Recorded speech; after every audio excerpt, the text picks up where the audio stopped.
One dead body, zero suspects, zero clues. Pero may isang forensic expert na hindi basta sumusuko.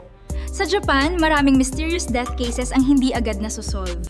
Dito papasok si Masumi Mizusawa, isang forensic genius na kakauwi lang niya galing Amerika. Pero hindi siya ordinaryong doctor.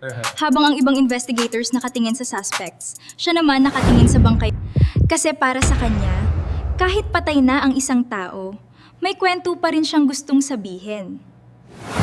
Kasama ang bagong investigation team, isa-isang binubuksan ni Masumi ang mga kaso na matagal nang walang sagot. Mga aksidente na mukhang hindi aksidente, mga pagkamatay na mukhang normal pero may sobrang daming red flags, at mga sikreto na matagal nang tinatago ng mga taong buhay pa. Habang mas lumalalim ang investigations, mas nare-realize nila na bawat katawan na nasa harap nila ay hindi lang basta ebidensya. May pamilya, may pangarap, at may taong nagmamahal sa kanila. Kaya ang goal nila, hindi lang malaman kung paano sila namatay, kundi maibalik din ang katotohanan sa mga naiwan nilang loved ones. At sa bawat case na nasosolve, isang pamilya ang nabibigyan ng closure. Because sometimes, the dead can't speak anymore. Pero through science, sila pa rin ang nagsasabi ng totoo.